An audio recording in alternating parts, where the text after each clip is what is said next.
on blast. We're back 2 episodes in 1 week because it's double agents. I'm John Hill.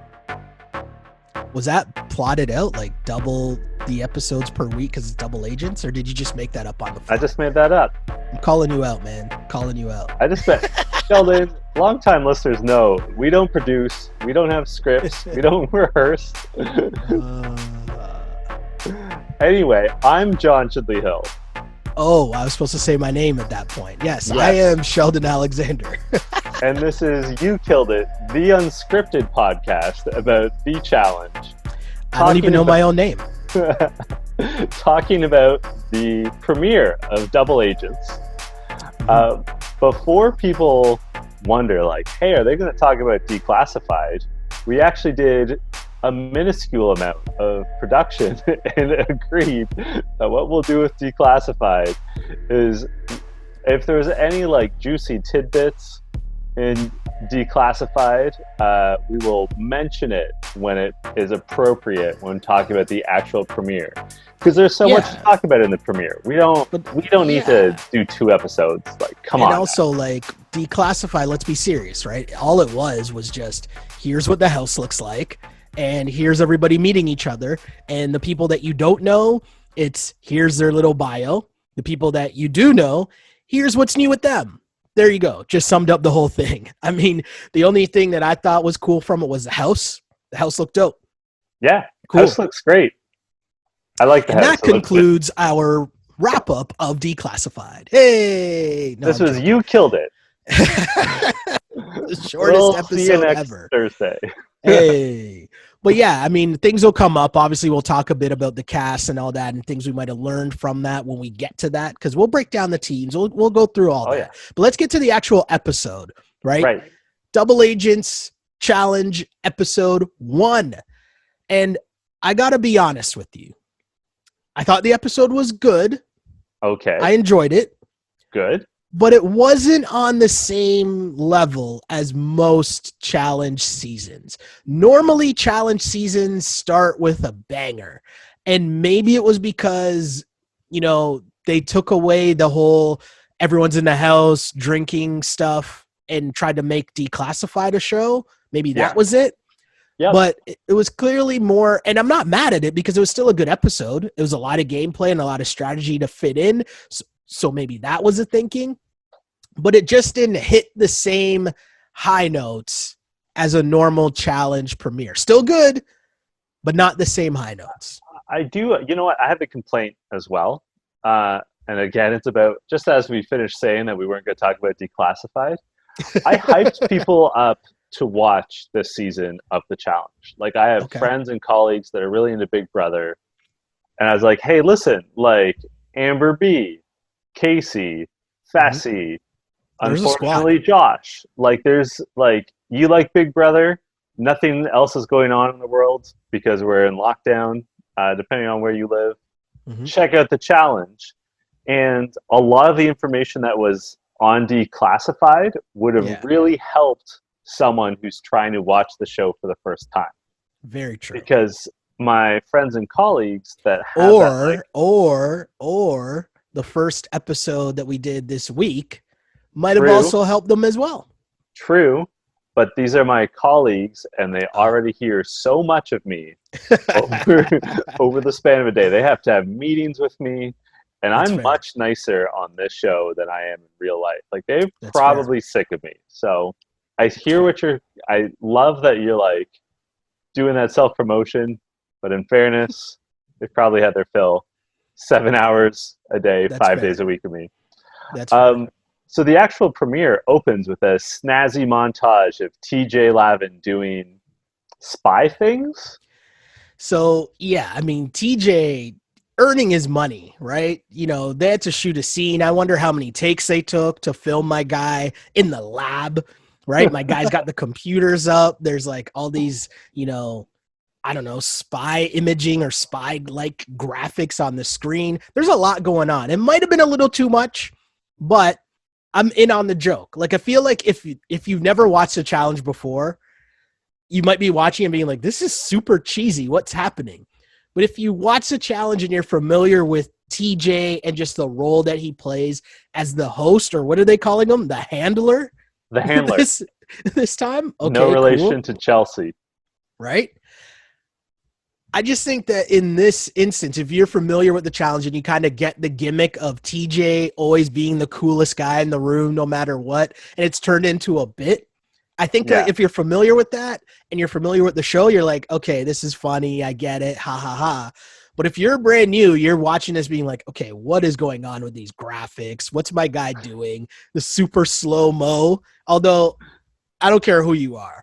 My guy getting out of the chopper with the slow-mo, did the fucking hair, slicked the hair back, took off the glasses. That was hype. TJ looked his most handsome. Dare I say it? He had the swag going. Swagger like Tej. What I love is that he said, if you don't know who he is, do you know who does not know who he is? Nam. Like, imagine coming on this show and not knowing who TJ Lavin is. Like, imagine just being like, I'll just sign up for this. This will be fine. Like, what? Like his agent's just like, yeah, we got this show for you. It'll work for you. Don't worry. It'll be good for your brand. That was a pitch. That's it. Never even watched it. Never. Can you imagine? Honestly, though, can you imagine going on the challenge having never watched it? Like, I can only recall that happening one other time for the first season of Rivals when they brought on Mikey from Vegas to be Leroy's partner, even though they're best friends. Yeah. And in confessional, Mikey was like, yeah, I'd never watched the show and I agreed to be on it. And then I started watching old episodes and I don't want to be on the show anymore, but I'm here. Yes. Very funny. Also very funny early on.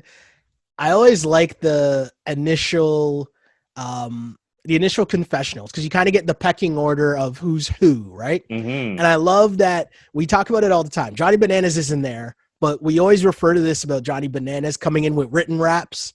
Yep. And I think Corey came in and I liked it. Corey was just like, we got Olympians, we got Natalie, she's a beast from Survivor, and we got well, actually, he's not that important. And as cheesy and as written as that was, I laughed. I enjoyed it. I appreciated the shot at Josh. I will always appreciate any shot at Josh. So how could you not? I mean, that's half of the fun of the show. But what was this challenge? This challenge was what? Mission decryption? Okay. Yes. Sure. So the game was played in 2 heats, men and women. You had to climb atop a volcanic mountain, find what were they calling this thing that they had capsule. On top of it? A capsule. Pardon me. Capsule with a color code. Capsule color coded. You had to memorize the color code, then run down this little sand. They said it was a volcanic mountain, but really it just looked like a dirt hill that they built, right? Like if we're being serious, like this challenge, I expected more from this challenge. I can't lie, but I'm not going to crush them because it's difficult situations dealing with who knows what they were dealing with at this point to even pull this show off. So I'm not going to diss them. But they said they made it seem like it was a mountain, but clearly it was just like a sand hill that they built themselves, right? Anyways, Climb up, get the capsule, memorize the color codes, run down, and then put the wires, place the wires that are also colored in the correct order to detonate the bomb. And hey, that was basically the challenge. It sounded a lot better in the description than it actually was. In reality, I think they expected it to be more physical. Like the men sort of wrestled with each other, but aside from the initial blow of Tori ripping the capsule out of Lolo's hands, the women just sort of all just clustered around and took turns looking at it, and then for some reason Nicole was straight up helping Lolo. But it was also the worst strategy ever because if you were doing that and still lost, for one, you're terrible, right? Like if that was your plan and you still lost, you're terrible. But also the game plan of you yelling out the colors to Lolo as if everyone else can't hear them as well. I really question that strategy. Whose strategy is that? It's you realize everyone else can hear you, right? Just because you say, hey, Lolo, that doesn't mean that no one else can hear. The one thing I would say is if you were in that situation, if you were one of the other competitors and you heard Nicole shouting out all the colors, would you trust Nicole to be able to identify colors correctly? See, I've watched this show enough to know that you probably shouldn't trust Nicole. And I mean, it was proven to not trust Nicole because neither her or Lolo won. So, I mean, that part was pretty obvious. And Killa Cam was definitely not trusting Nicole either because she No. said that her brain was better than their two brains. And she wasn't wrong. But True. who actually won? It was. Well, hold on. Before you get to that, we have to talk about Lolo Jones and her performance. Okay. Just sprinting up that ash hill. But so she should. She's an Olympic hurdler. She is an Olympic hurdler, but I went to the length of looking up her personal best stats to give our listeners some context about how fast Lolo Jones is. Her personal best in the 100-meter hurdles is 12.43 seconds. In the straight-up 200-meter race, 23.76 seconds. And then in a straight-up 100-meter dash, her all-time best is 11.24 seconds. That is bonkers fast. Like, I don't think people, like, it's taken me longer to get this sentence out of my mouth than it would take Lolo Jones to run 100 meters. Well played. She's crazy fast. And you could even see, like, the way she approached, like, part of her strategy was clearly, like, I'm going to jump up the first quarter of this hill and then just keep, like, let my momentum carry me the rest of the way. Yeah. Very impressive performance from Lolo, except from listening to Nicole. An impressive physical performance. Yeah, and we'd expect nothing less from Lolo Jones for sure. Anissa gets the win. Were you surprised that Anissa won this challenge? Anissa, who was, no shame here, the slowest out of the gates. Like, she was immediately lagging behind everyone. Yeah, but why did you need to be first? Like, That's there was true.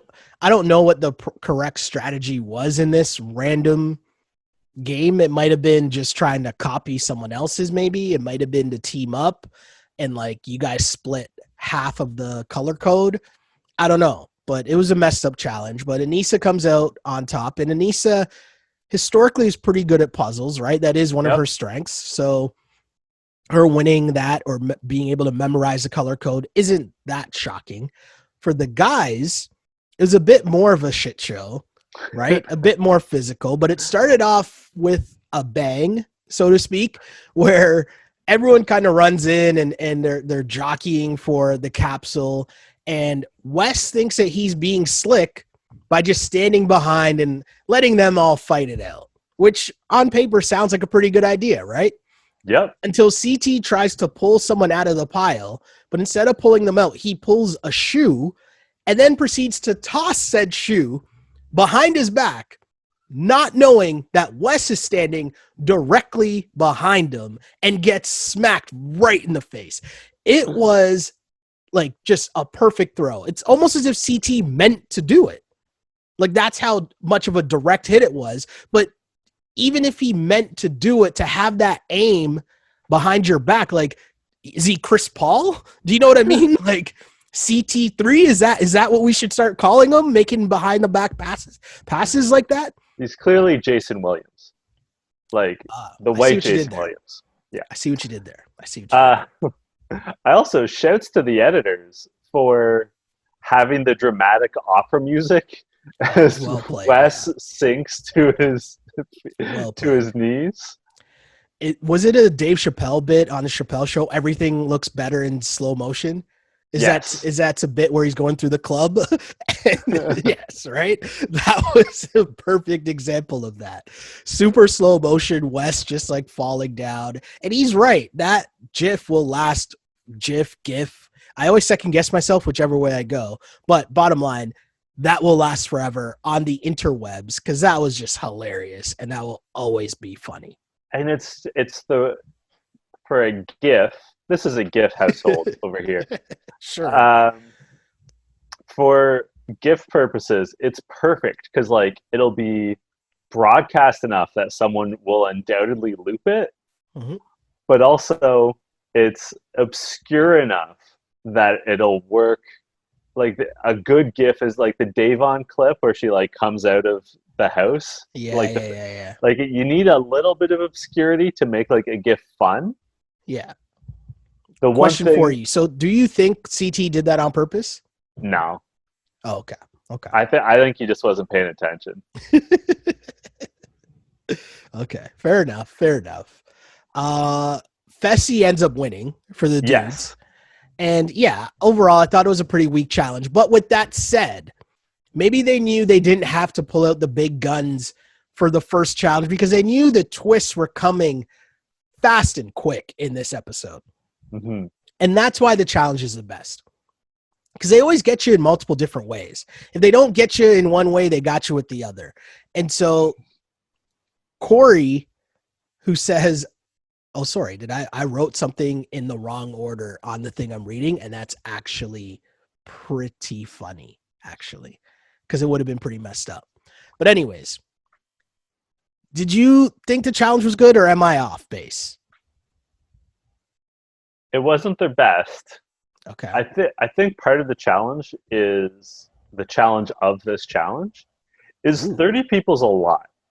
that's And true. even That's a good split in point. half, 15 people, it's hard to do a competition that can be shot well. And I also assume that they have limitations in terms of how many camera operators they can have, how Hmm. many Good producers call. they have.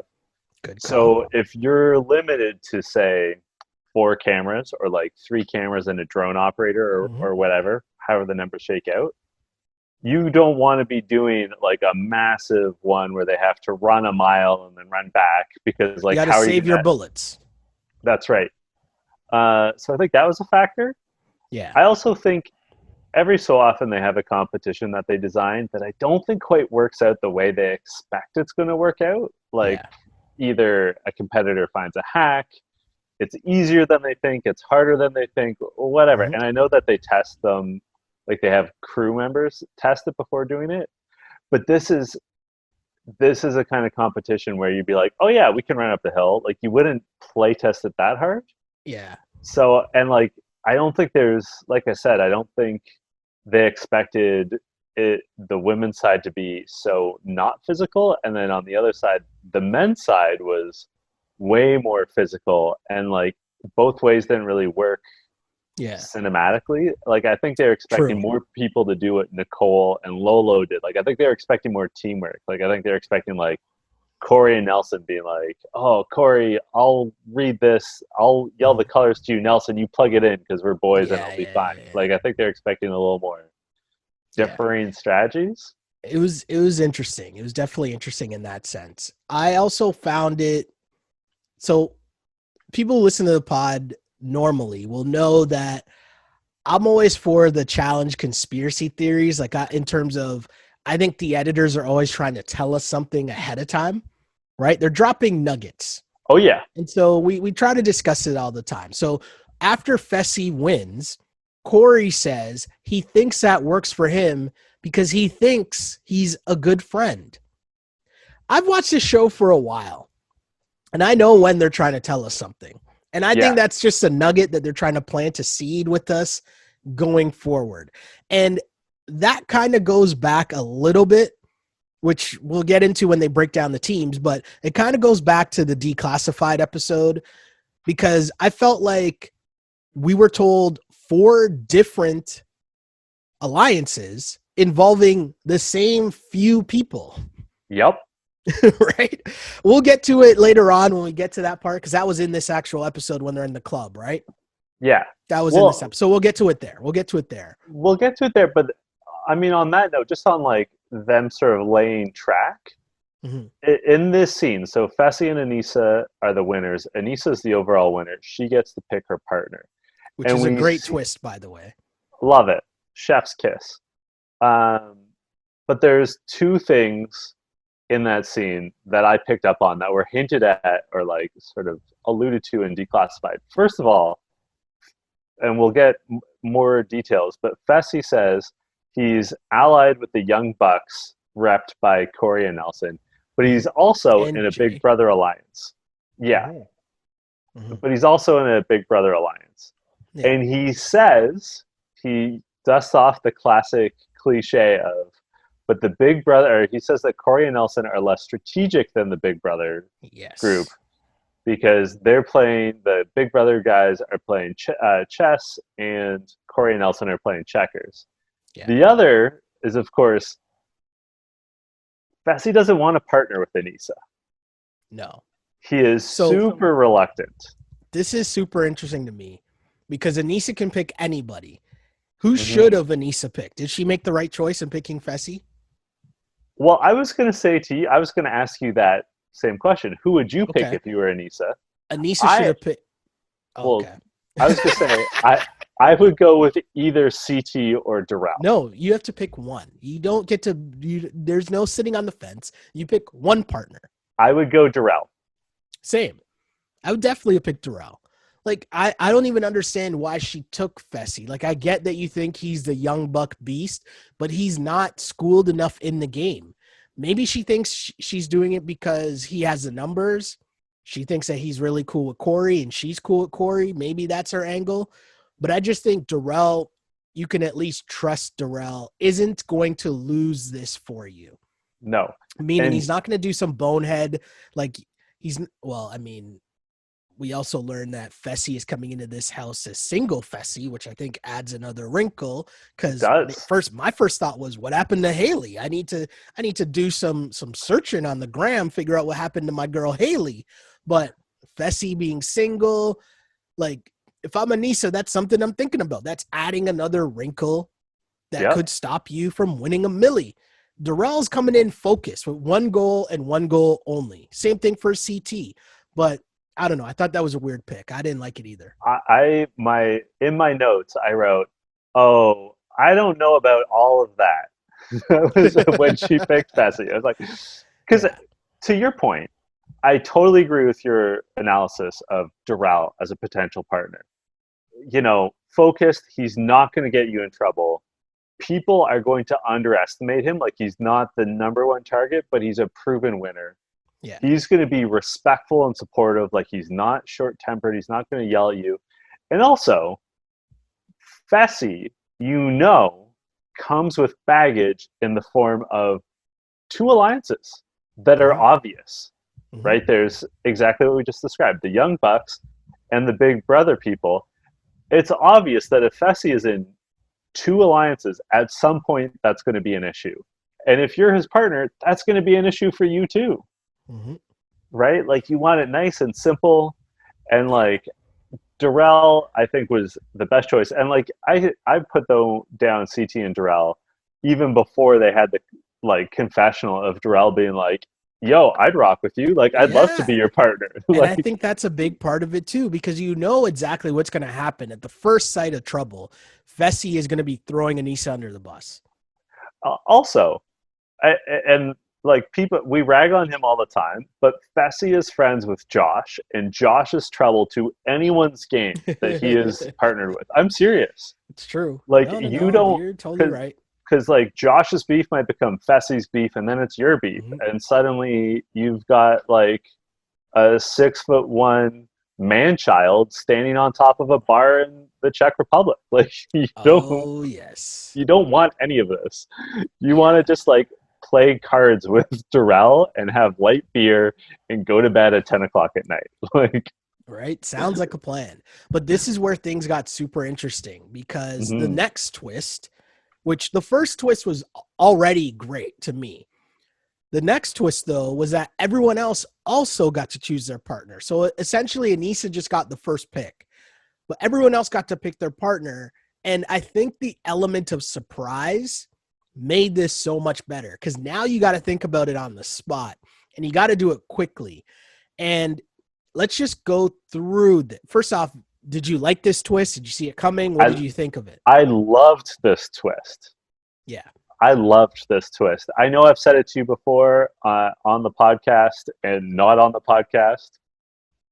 The version of the challenge I'm dying to see Mhm. is where they get to pick their own teams before the show even begins. Yes. I And remember this some is of that. as close as we've gotten to it, and I This is really pretty liked good. it.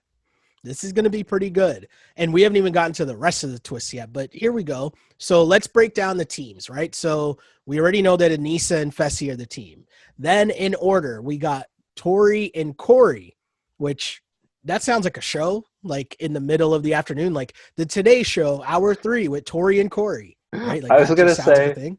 it sounds like TGIF. Remember, like Family Oh yeah. Matters and stuff. Yep. It seems Yep. like Yep. it, like that show that they'd have in the 7:30 time slot that only lasted a season. It's Yeah. Tori and Corey. Yeah. A good, solid physical team, but if it comes to puzzles, they're screwed. Yeah, They're ultimately screwed. That will be their demise. The next group was Jay and Teresa. And I like this shouts group. to Jay. I like Jay's comment right off the bat.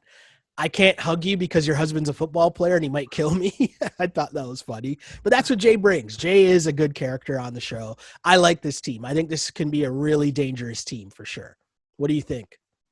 I think it'll be pretty dangerous. I wonder what their political game is going to look like, Mm-hmm. and also, um, but like I think they're both Hold on. Jay, we were told that Jay was in one of these alliances, right? Like yes. the Jay, Corey, Nelson, Fessy, Casey, maybe. I think that was it. It's hard for me to keep track because we were literally given like 3 different alliances with the Which same is people. already such a problem. Like you Because there can't was be in then every Amber, alliance, there guy. was then Josh, and it's like, what's going on right now? But then But Amber and Josh's partners are Cam and Leroy. So it's just like, what's going on here? I'm gonna say this like immediately. I think one of the things Mhm, that like you want to do. I know Jay's not a rookie, but like mhm. he's close to a rookie. Yeah, Is you want to team up with if you're a newer player, you want to team up with an older player, and agreed. vice versa. Like it's beneficial both ways. Agreed. You don't want to be an all veteran team, and you don't want to be an all rookie team. You want to cover ground. Yeah. And, And, that was kind of the mentality of Cam and Leroy. Like they knew that they were stronger apart than they would mhm. be just being a team together, which was a smart play by them. Now, Cam tried to team up with CT, but CT wasn't having that. What do you What do you think of think, that decision by CT or by Cam? by CT? So by CT, I like it because he knows that now he doesn't also have to play just Cam's game. He's playing Leroy's game as well. Hmm. So he doesn't know how that's going to be manipulated. And if you're not already cool enough with Leroy that you guys know that you're working together, then why would you want to work with Cam? You don't want to have to question that. Yes, and like one of the key things here is CT immediately said, "Where's Tori?" and Yeah. wanted to team up with her. Mm-hmm. She had already, teamed up with the rhyming couplet, Yep. and so then Cam approaches him, and he was super awkward. Like Oh, very I don't awkward. think I don't think the way he handled it was best. I also think it was weird that she was doing it while holding Leroy's hand. Like Yeah, you're just making it even more of a problem at that point, right? yeah. I didn't So like it. I think I mean, he didn't phrase it. He didn't. I mean, he didn't even say anything. He just sort of like He didn't hopped say away. anything. Yeah, he didn't really say anything. And But she was I, trying to sell too much. I'm smart. I can do everything. I can do this. I can do that. I can do this. And it's just like, but I wouldn't also want to be brought into that.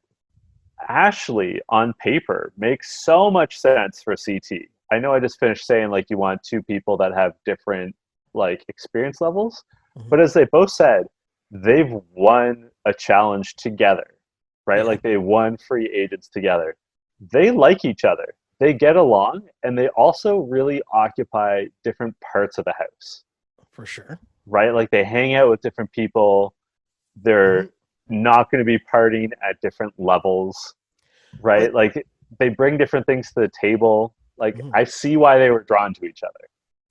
I also think the biggest part to me is you just know what you're going to get from Ashley, right? And I think that's Yeah. the biggest part. Like you know that she's going to have a blow up at some point. You know that she's going to chirp someone at some point, but you also know that when it comes to time to perform, she's going to be ready and she's going to give it her all.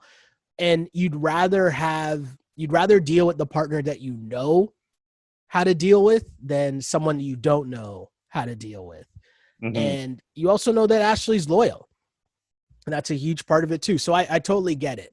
But the Cam and Leroy split up, while I agree that it was good, I didn't like the move that they then went to Josh and Casey and swapped partners because, first off, Josh's confessional, and I know I skipped a bunch, so we'll go back, but That's just because fine. we're talking about Cam and Leroy makes sense. It makes but Josh, sense. when he says, being two Big Brother champions, people have a target on our backs already. So we got, like, Josh, there's no target on your back in the challenge. There's not a target on your back. I don't know who told you that. I don't know what episodes or what seasons you've been watching. I don't know if he goes back and rewatches the seasons of the challenge that he's been on. But you know what? On Big Brother, there also wasn't a target on his back because that's how he made it to the final. Because everyone thought that he was just a big jackass and there's no chance he was going to win, except for everyone just was a hater and made the most ridiculous move ever to make him the winner of Big Brother. If I'm Cam and Leroy, I agree that their thinking is like their logic is sound. Like we're going to split up. Yeah. The people they should have sought out were Lolo and Nam. Yes. Agreed. Because they're both physical specimens. They don't know anyone coming into the game. And you can, well, Lolo knows some people, but you can shape them. Like you can mold them, like politically. I would even say like Darrell and Amber. Yeah. There are people that there were better choices for them that would have worked, because Josh and Casey are going to have their own agendas that will inevitably compete with definitely Cam and Leroy's. Whereas like Nam is sort of just like a blank page. Yeah. And to a lesser extent, so is Lolo. And you make a good point. Like Darrell and Amber M. Like they don't know anyone. Even, I mean, they're less physically impressive, but even like that guy, Joseph or Michi, like there's other choices. One thing I'm going to say here, Amber that's partnered with Darrell, Amber from Big Brother, Yeah. I'm going to refer to her as Amber, and the other Amber is the other Amber. That's what I'm always going to say. I'm just going to say that. We'll get to Amber in a sec, but Cam and Leroy splitting up though made no sense because, as you said, we know that those two are in the Big Brother Alliance. The Big Brother Alliance, or even the Young Bucks Alliance, is not riding with Cam and Leroy. None of this makes sense. It was a bad plan. I get, like I just finished saying this, but Josh is the most combustible person in the house. So I have a question, and I don't know this to be a fact or not. I have no idea. So I'd like your opinion, and I'd like the opinion of the viewers and the listeners as well. I wonder if Josh, off camera, is like a really nice guy. Like people seem to like him. Mm-hmm. But I wonder if him on the show is totally different and unlikable because he's trying so much to be a reality star, right? And like do the things that you think a reality star does, right? Like he thinks that he's the man and people, fear him because he won Big Brother, which is not true. He thinks that he's always running the house, which is not true. He's always starting fights, but not really starting fights because he doesn't really want to fight. Do you know what I mean? But all of those things are, if you wrote like how to be a reality star, those would be the things that you follow. And does he just come off like a jackass on the show, but that's not really him? But in normal life, and I ask this because people continue to come into the house being like, yeah, I'm friends with Josh. I'm going to work with Josh. So clearly we must be missing something because they're not basing this off of what they watch every time he's on the show every year, right? I think that Josh gets an unkind edit. Not that they like misrepresent who he is, but that when he is a normal and reasonable person, that gets cut out. So like I think I imagine that like Josh, they're sitting around having breakfast first thing in the morning. Yeah. And like he's really nice. and like polite. You know, like I don't think he's a rude person, and like I'm sure he's a fine roommate. So you're like, oh Yeah. yeah, like I don't mind like having Josh in the bunk above me. Like he's a really like neat, He's a good tidy, guy. organized person. Yeah, but like that gets cut out because that's not good TV.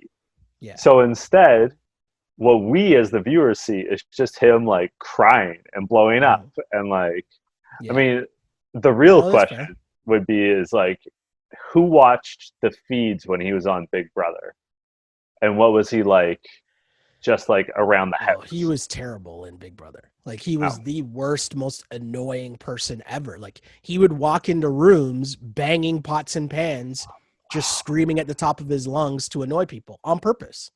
Like oh that my was a god. thing that he did on purpose multiple times. Walk around the house banging pots and pans in rooms to interrupt people's conversations and just be an asshole. Oh my That was the god. thing that happened. Yeah. Not making that out. So another team we have is Nani and Kyle. I like that squad. I like that They're good. squad because they're like the entertainment squad, if I was that just gonna makes say, sense. there are party hosts. Yeah. Like I don't know if they're gonna win. Actually, if I was betting money, I probably wouldn't say that they're gonna win, but they're gonna try really hard and they're gonna be entertaining and they're gonna be ready to like double cross someone. And I like that. So I'm cool I with that. I have to ask you a question. This is from Declassified. There's a scene, those of you who haven't seen it, where Kyle and Leo wrestle, but like Okay. pro wrestle, right? Like Yeah. not really hitting each They're other. faking. Yeah. Yeah. And Corey suggests that Leo is like 140 pounds. And then he Okay. suggests that Kyle is 230 pounds. Now, Kyle for sure is bigger than Leo, but do you think that he's 230? Do you think he's even over two bills? I have no idea. Literally no idea.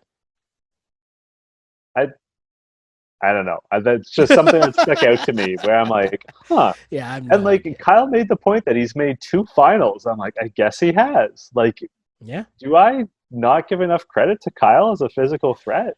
His here's the thing. Kyle is a tough out in whatever elimination Yes. he goes into, and his political game is always good. Yeah. Like And he's scrambled and all over the place, but he aligns himself inevitably with the right side, and he's it gets getting him pretty better. far. He's Yeah. getting better politically too. He's getting smarter. And also always helps Kyle's game when Polly and Kara are not in the house. Helps Doesn't hurt. immensely. Definitely doesn't hurt. Next up though, Devin and Nicole. And this is a weird team, but I think like Nicole is a really good player, so she will be really good.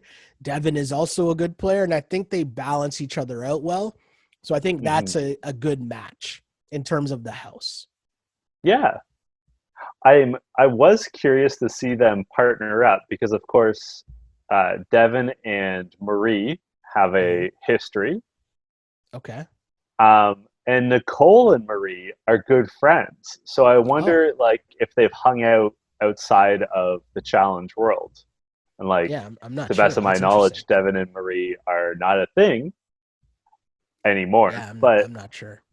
but it would make sense that they travel in the same social circles Hmm. outside. So Yeah, like I I don't could know. see it working.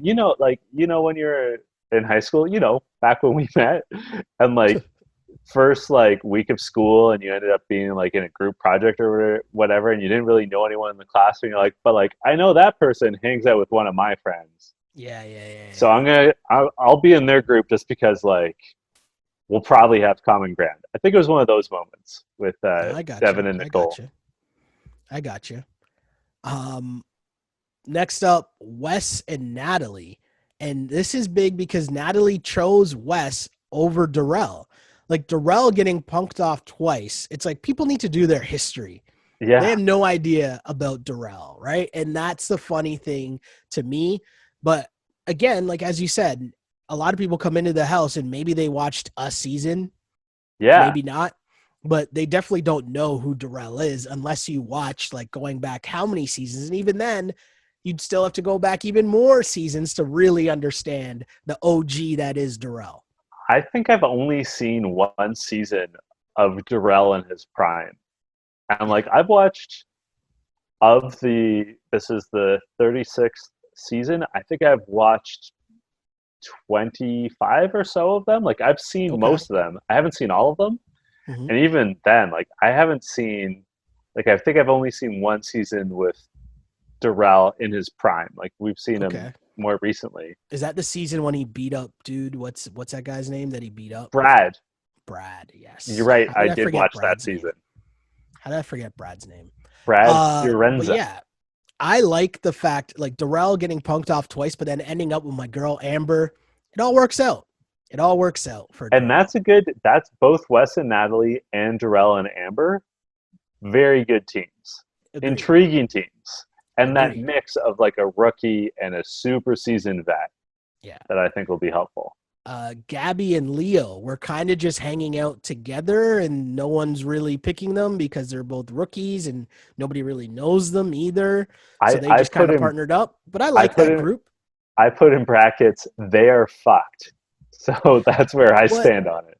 I kind of, and I mean, obviously not knowing much about Gabby, but you know, seeing a bit from Leo and knowing that he's a professional wrestler, that kind of tells me that something should be able to translate into these challenge competitions.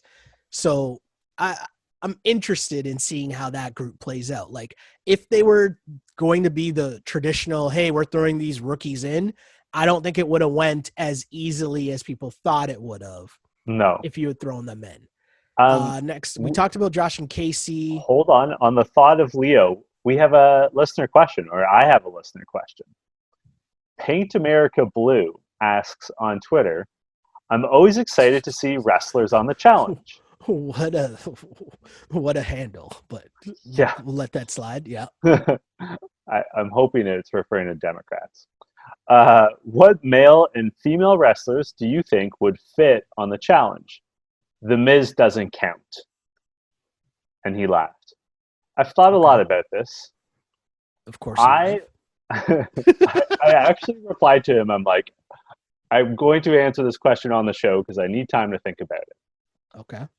And my answer was for the men, I would love to see Kevin Owens. Okay. He is he's a big boy. He's a girthy dude.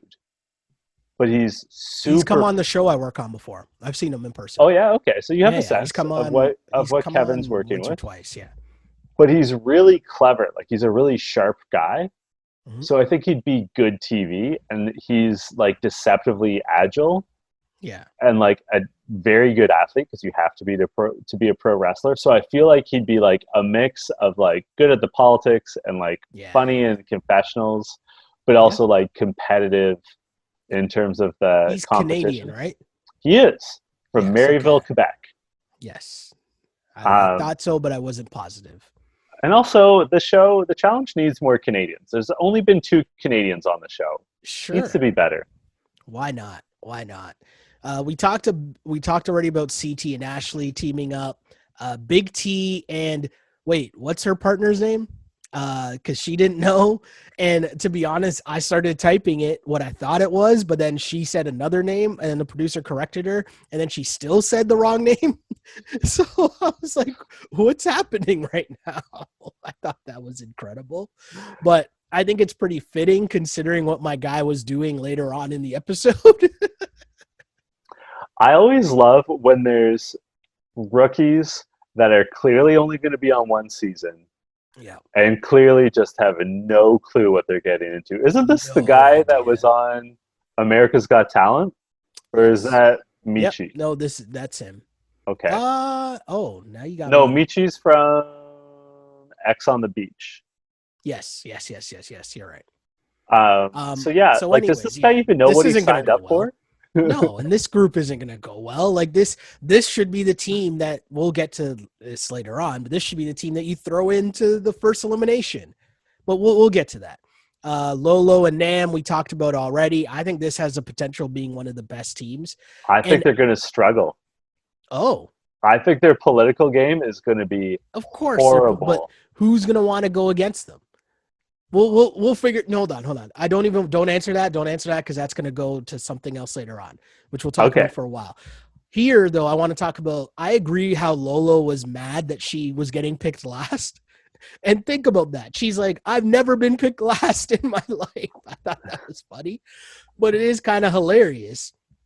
You would think if I was like Darrell or if I was like whoever, if I was Leroy, I'm like, yo, I want to work with Lolo. Like, it's an Olympian. Here's though my counter argument is: do you remember what she was like on Champs versus Pros? I definitely remember. I mean, but we can work on that. We can massage that. But We can try to. I think all of the season that, I mean, Wes and CT were on that season, and maybe True. Darrell was too, and maybe Ashley was too. But yeah, like even like the people who weren't on it, your Cams and your Leroys, they definitely watched that season. Yeah, and they're probably like, "Fuck that noise!" Like, I do not want any part of that. Clearly, nobody wanted any parts of Nelson. None of the women, as he ended up with the other Amber, and I don't know how that's going to go. Just like I don't know how Liv and Michi is going to go either. But that rounds out our last two teams. Yeah. You were going to say something. Go on. I was just going to say, I think that all rookie teams are also at a disadvantage. For sure, because they have no idea what's happening. No. But maybe it could be an advantage, which we'll get to. But more twists. We find out more of the gameplay as the double agents. They get to pick who ends up going into the elimination, but the rest of the group, they go back to the house, and you get to pick who's going in, but you have to vote separately, which means and privately. So we all know that the double agents theme is already kicking in instantly right there because there's backstabbing just built into the theme of the show. Now, the other thing is, TJ said, you got to hold on to your skull, which tells me that there's going to be something soon where you can like win someone else's skull from them. That's not just an elimination, but we'll wait and see. Again, dropping nuggets, right? Mm-hmm. Wes, we get a weird conversation where Wes says, we don't got to spend a lot of time here because it's just hilarious, but Wes literally says he has an alliance with every dude in the house. Is that possible? Like, that just seems like a stretch, no? I mean, I think he gets, if we like look at everyone that's in the house, I think he gets along with every guy. He gets along with everybody though, because he does that by design. Yeah. Right? Like, that's part of Wes. But yeah, I mean, there's a lot going on here. As you see the partner dynamic starts to pick up, as you realize that Wes and Natalie are kind of two peas in a pod. Leo is trying to take the lead here with his partner, Gabby, trying to tell her to stay under the radar, make sure everything's okay. Nam is trying to talk down to Lolo and let her know, like, or talk her down and be like, just relax, calm down. Everything's going to be okay. And of course, there's a CT and Ashley dynamic where CT jokes, I'm more worried about you stealing my wallet. And when we get to the end, which I thought was a funny joke, but it was the first sign of, oh, wait, could we be seeing Ashley and CT going in early? Yeah. So we get a whisper of that. But more importantly than all of this, we get to the club, which I don't know if they named it. I don't know if there was a name for it, but it was a dome. I think it should be called Club Sheldon. Club Dome. I don't know. Sure. Let's call it whatever let's call. We got to come up with a name. Listeners, send us what we should call the club. That's a good. Because I assume it'll be a part of every episode, if not most episodes. So listeners, please send us your suggestions. What should the challenge club be named? It was a dope looking part of the house, which we got to really see in the declassified episode as well. The house is super dope. And the club or the dome, it was smart and it was a cool concept as well, because you could tell that they tried to really counter the bunker from last season, right? And try to give this house a space, because this just looks like huge shipping containers, right? Like, this looked like something they built. It's definitely purpose built. Yeah. So they built it in mind of having different spaces for different, whatever mood you're into, there's a little something for you. And having them still have the opportunity to get dressed up and go to the club, that matters. That's another scene that you get to have, right? That's a thing. So I really like that, except for maybe your boy Joseph didn't like it as he was sleeping early on. And I'm looking at this like, yo, my God, that's a layup. What's this guy doing? I get it. I understand it. But he was basically like, he doesn't care. Like, he literally said that. He doesn't care, which I get. In previous seasons, that would get him nominated.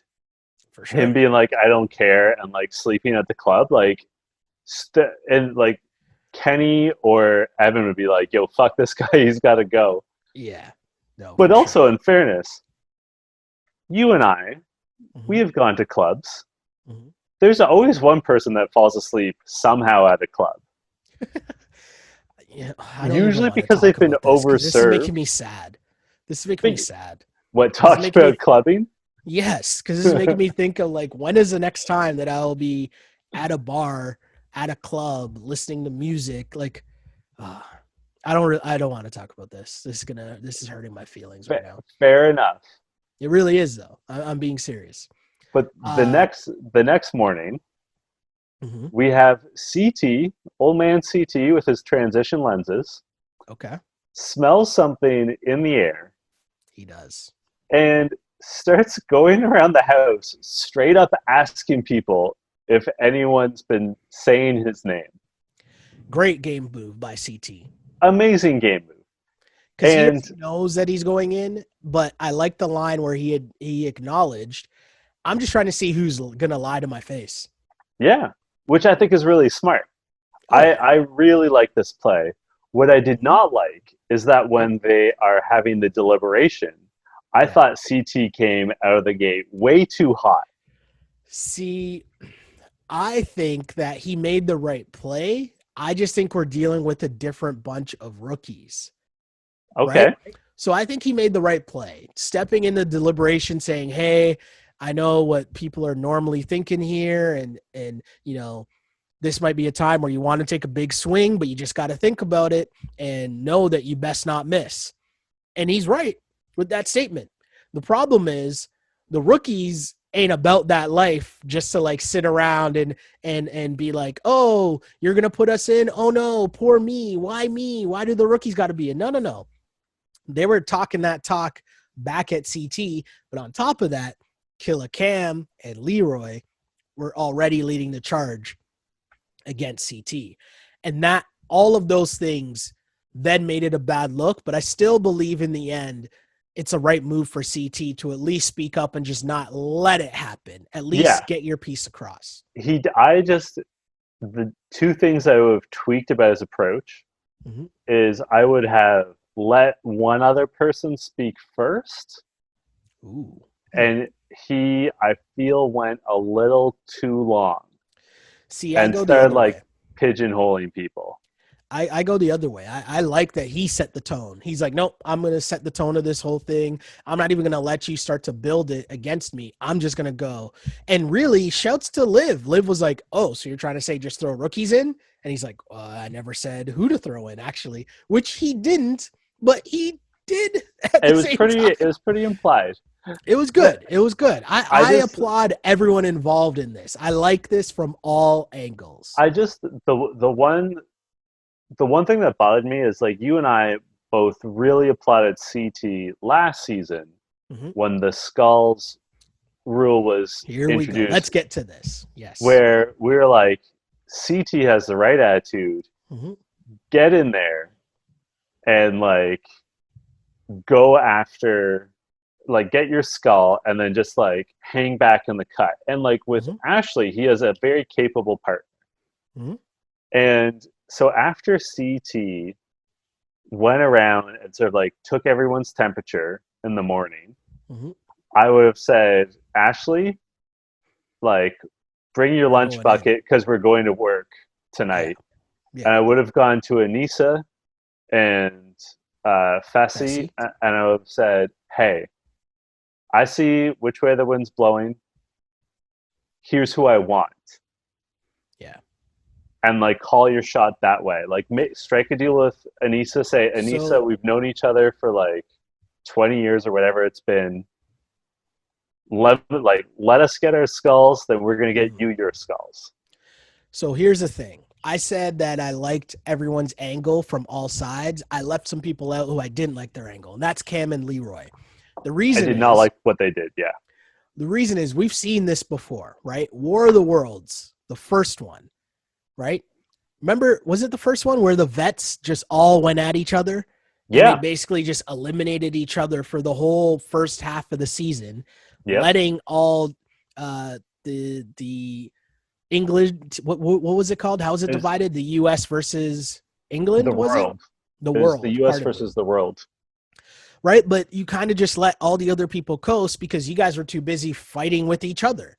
And so the vets are going at each other, not paying attention to the numbers, which the numbers are more important because if you look at it, what you would call like OG vets Mm-hmm. compared to rookies, the numbers are pretty not in the favor of the OGs. And No. Cam and Leroy, despite of what you think, you are a part of the OGs, Yeah. right? So you got to pay attention to the numbers, and you're not. And instead, you're going at a team because they've already won. And Okay, because CT cool. disrespected you? Yeah, that's not smart gameplay. That's emotions, right? And I always go back to, hey, you're trying to win $1 million.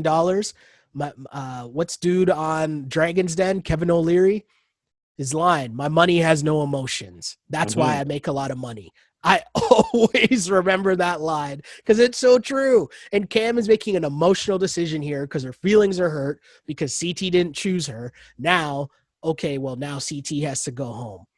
The problem is sending him in is not guaranteeing that he's going home, right? Nope. But here's my other issue, okay? We know that there's a chance, especially this early, for a lot more different twists. We don't even know that just because you lose, you're actually going home because it's Yep. this early on in the show. There's still so much room for different twists and turns, which we did see later on. But especially just because you go home first, what if there's a chance that you're coming back in? It's like you don't shoot your shot this early. You just don't.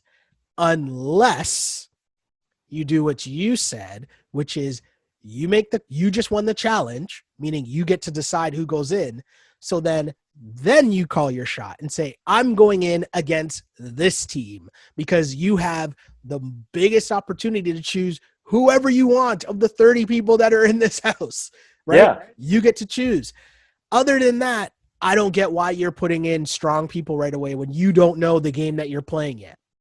And there's also, realistically, they're like, oh, they're the champs. They're the only team with 2 champs. They got to go.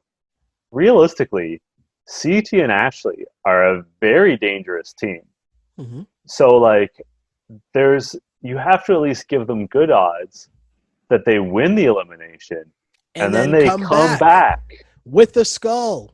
And, like, with a skull, and, like, trying to get you out. CT, I think, had very good, like I said, I don't like how he, like, carried himself in the discussion, but, like, he was reading the room very accurately, and he said, sure. all I need is time. He's like, I just need a week. Like, I just need a cycle to the next competition, and someone else is going to fuck up, and then the heat's off me. It's totally true. Right. Totally right. Happens all the time. And but again, sorry, I was just going to say, Ashley's an assassin when it comes to politics. Mm-hmm. And then, like, CT is a murderer in eliminations. Like, yeah, that's not the team you want to piss off. And also, too, whenever, there's a lot of quotes going on here from famous TV characters, and when CT's quoting Omar Little, you come at the king, you best not miss, he's right. Like, someone, not only is someone who wins the elimination coming back into the house, but now they're coming back into the house with the skull, meaning you have to throw them back in again and beat them to eliminate them and not run against the finals against them. So that means when they come back in with the skull, right, they have even more power that they could just be throwing around to be like, you need to get this person out. You saw the shady move they tried to make. They are not on your side. It was just a bad move overall. But let's get to more twists.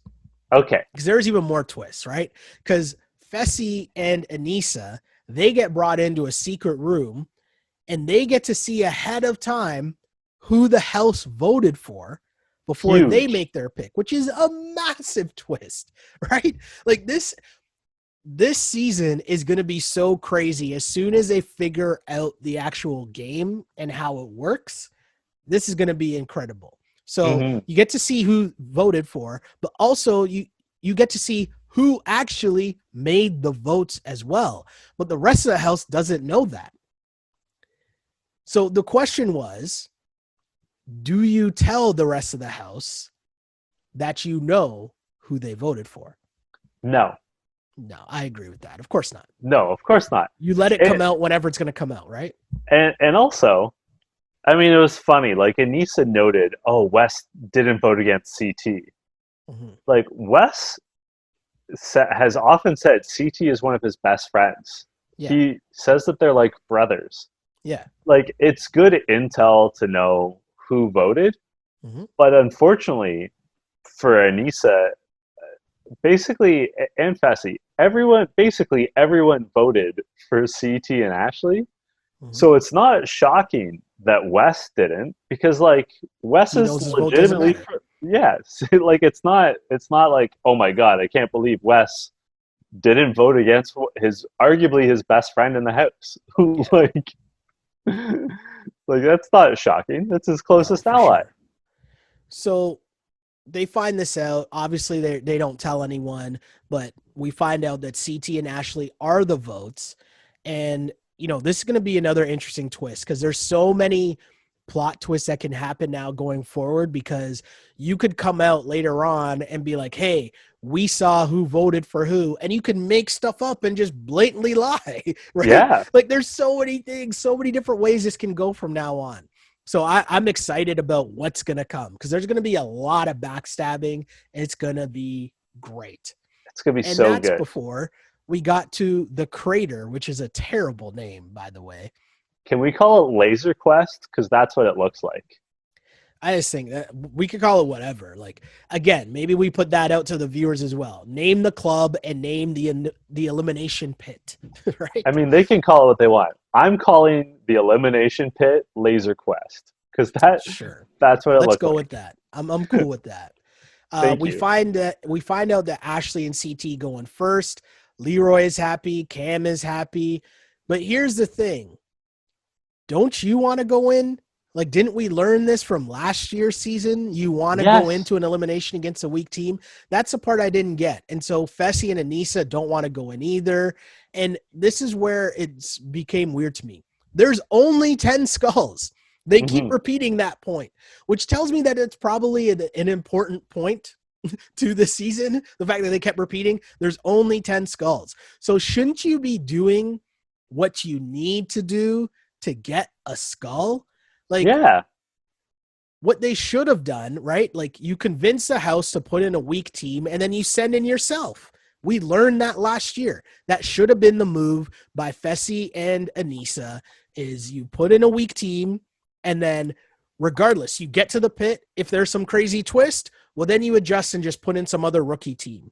If there's no twist, you go in against the weak team and you come back with skulls. In the other scenario, because here's the part. We learned this last year. When you're playing this game with skulls, the only way you can guarantee yourself making the final is by getting a skull.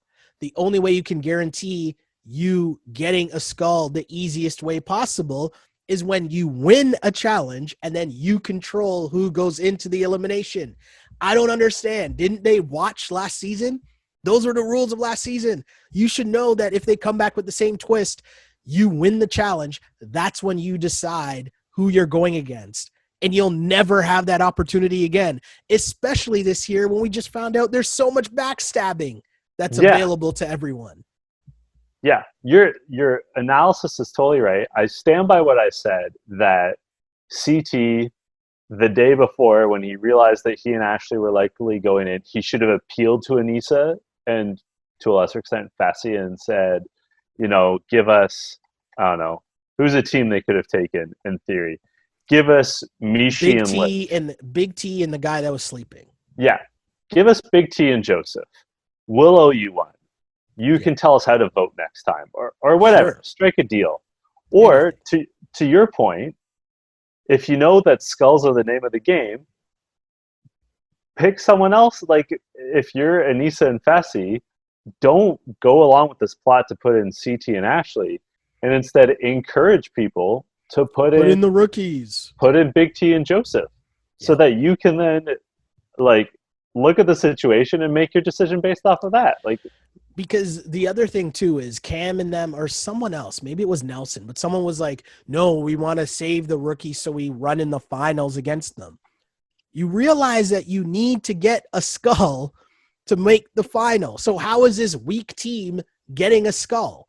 And one of if you're Anissa, you don't some of those rookies, most of those rookies are physical specimens.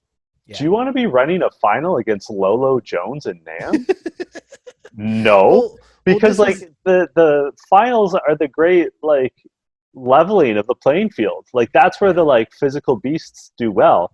You want to get rid of them, right? But shouldn't the name of the game be trying to keep the strong teams out of the elimination? So then that way they don't get skulls. I'd be doing everything in my power to win a challenge, put myself in against a weak team. And then after that, if I can't do that, then we're just putting in weak teams so that when I do inevitably get my chance to get a skull, you know who else has skulls? All the weak teams. But by you putting in two strong teams, all you're doing is guaranteeing that one strong team is getting a skull. So we have Operation Fire Escape. Oh, I should say, it turns out it's only a women's elimination. CT and Wes are not going anywhere. Can I tell you something? So they chose Wes and Natalie to go in, right? Two OG teams. Cam is saying a champ is going home tonight, and CT says that's fine. He knows that he's in Wes's head already. And I wrote this down. I think there's a twist. Why do I think there's a twist? Because there's always a twist. And then boom, TJ's like, guess what? It's a women's elimination only, which means that Wes and CT are still in the house. Fessy, you're an idiot. Because if you weren't going in against the weak team, all you should have been doing is play this out, see if there's a twist, and then adjust accordingly. Right? That should be the play. I don't know. But sorry, go on. Operation Fire Escape. My bad. I'm too high. Operation Fire Escape. We've seen this before. I forget what it was called previously. No. Same idea, though. We've got Ashley. We've got Natalie. They are strung up from ropes bound by their ankles and wrists, which Ashley notes sometimes she likes, but not in this instance. Yep. And they're hanging from these I-beams, and they have to shimmy their way across, back and forth.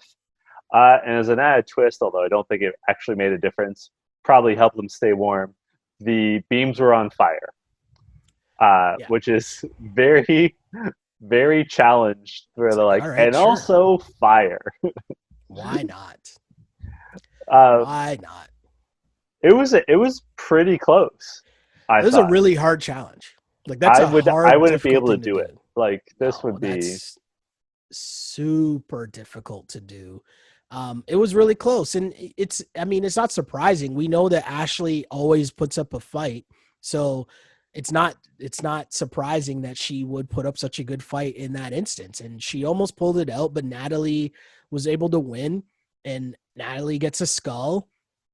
And Ashley's going home, which we'll get to Ashley in a sec, but there's more twists even after that, which I thought was really cool. Winning matters even more. As the winner, you can stay with your partner, or you can switch your partner to anyone else that's in the game other than the double agents. That is another insane twist. That's a huge twist. This is going to be so crazy. And also, I wonder if it's going to rotate weeks. Is it going to be a guy's elimination, then a girl's elimination? Like, I are they assume going to go so. back and forth? But should we assume anything? Right? That's fair. Like, I it's I so love, crazy. of all the twists they've introduced this season, being able to change partners Hmm. is my favorite because It's pretty good. it's pretty good. Like in theory, Hmm. if you're well, they said that you can't pick um, The you double agent. can't pick the current double agents. But like let's say CT and Wes had faced off, Hmm. and CT wins. Hmm. CT could have turned around and been like, you know what, Cam, I screwed up earlier. You and I are partners now, Yeah, I right? mean, that would have been pretty funny. You Definitely could. would have been pretty funny. I mean, maybe this speaks to my character and the kind of person I am, but Where I is would this be going? so tempted to ally myself with my biggest enemy in the house just so that they couldn't fuck me as easily. Like I would make it more Okay. difficult for them. Okay.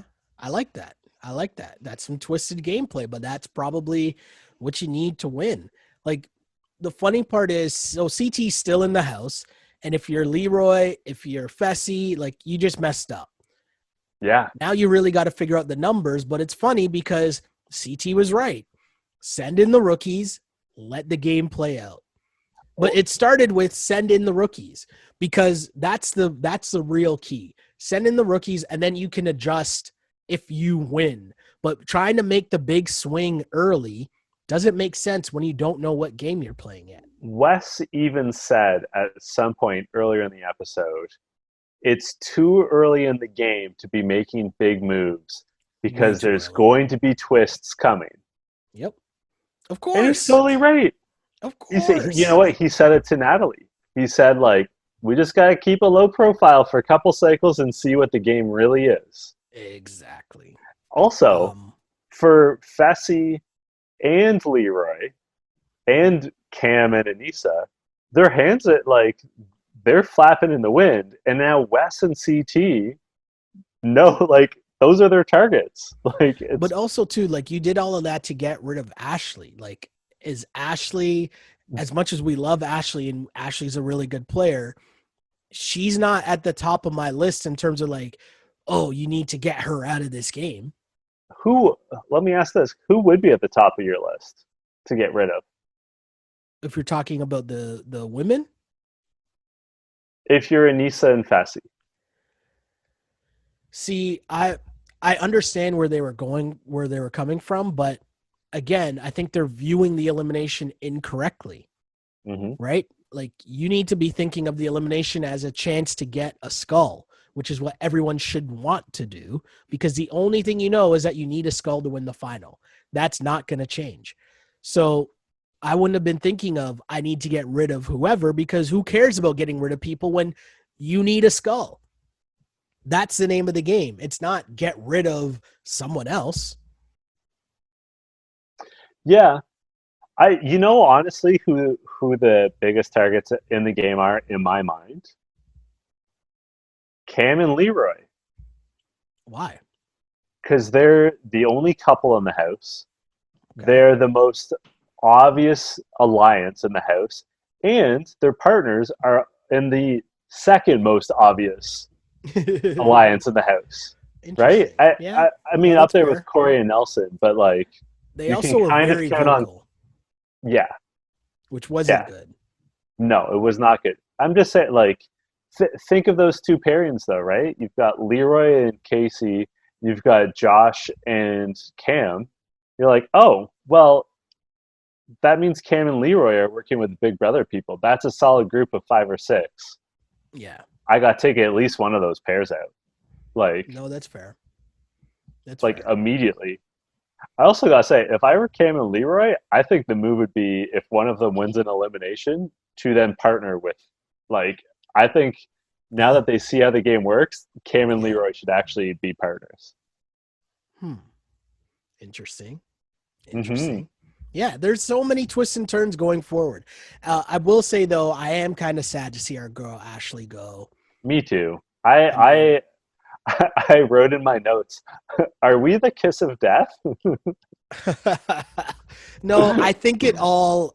Actually, I don't want to say that on the air. But I'll say this much.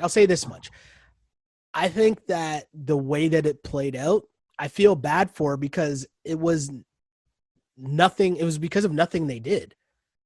Right? It's Yeah, not like she caused some drama early on in the house and like went after Cam or Leroy or the Young Bucks or anything. And if anything, you know, if you would have thought their partners or if you would have thought them being partners, it would have been Ashley that might have said something to put the target on their back. It wasn't. It was CT, right? yeah. So even that part of it's pretty weird. I just hope there's some twist where she comes back in the house somehow. I'm I will holding out say, hope.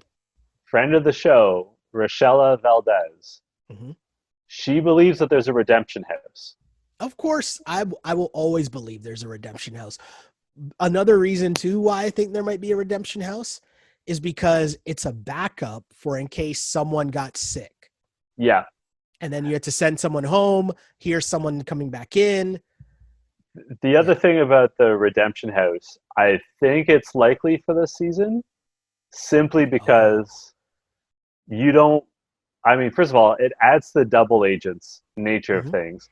But Yep. second of all, if you're Bunna Murray MTV, do you really want to go to all the trouble of isolating, quarantining these people, I assume in a hotel, Hmm. and flying, like, and going to all that effort to turn around and send one of them home after 3 days? Yeah. No, Like, I'm with you. I'm totally with you. like I that think would have there's meant, definitely room for more twists and turns for sure. 1000%. It's going to be like, do you know what the twist could be? And we should probably write this down because I say things and then forget them like 3 weeks later all the time because I'm scatterbrained like that. But I feel like, what if the twist is, let's say next week, one of the guys who lose, you get to change partners, but you can pick Ashley to be your new oh, partner, right? Like, imagine yeah, that. That would be an interesting twist. Like, think of if you're someone who has a bad partner or who you deem to be a weak partner, right? hmm, Interesting. yep. No, like there's just lots of rooms for twists and turns, and I like it. I like it I a lot. I also think that they, again, like in previous seasons, not that they've had a redemption house, but they've kept the person, like, that are the people that are eliminated at like a local hotel, Yeah. right? Because like we've seen people come back before, like to replace someone who's injured or whatever, Yeah. or someone who has to go home due to a family emergency. Um, Big question is, what do you think Natalie will do, and what should she do in terms of partners? Oh, she's just gonna stay with Wes. Yeah, I think so too. I also think Yeah. that's the right call. Yeah. There's no need. I mean, and there's no whatever happens to CT is not really her problem, right? Yeah, So it's like and whatever. we I'm know just CT stays. Like he's in a lot more footage. true. But I also just think there could be that twist. It just strikes me as you get eliminated, but then as a double agent, it's like you get to pick this person and bring them back in the game to be your partner. I just think that's a thing that's coming for sure. Yes, for sure. What was your line of the episode? Sorry? What was your line of the episode? Oh, pardon me. You know what just happened? As I was talking, Siri popped up Uh, as she just did again. So when that happens, I can't hear you. oh, So normally, and it happens a lot, quite often. I'm pretty sure I should probably just turn it off while I'm doing the podcast. It happens pretty often, but normally it'll cut off and then come back and I can still pick up what you said.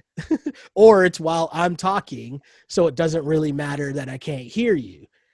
In that point, it just worked out at the most perfect time for you to be talking, and then it went away right as you were done talking. I was like, damn it.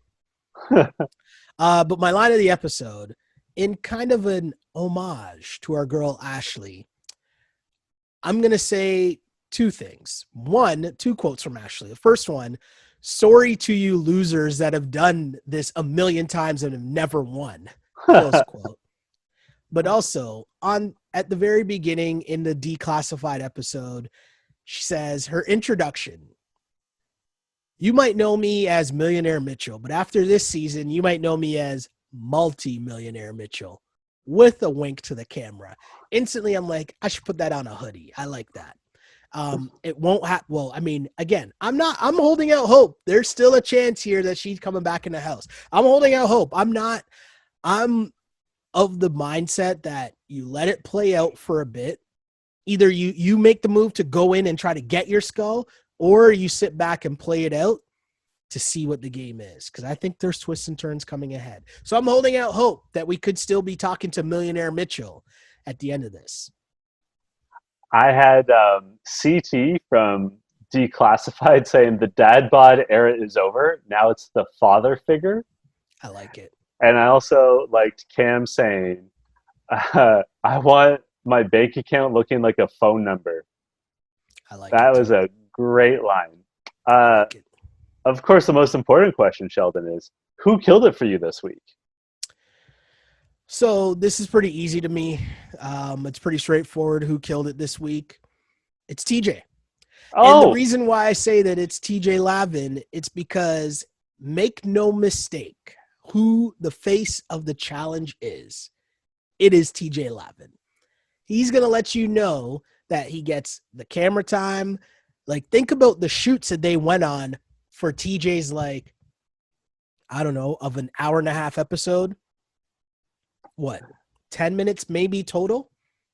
But my guys got all the close-up shots. They got cameras going all the way around, the 360 shots. They got zoom-ins, pan-outs, overhead shots, slow-mos, camera shots. My guys got a helicopter. There's no reason for a helicopter.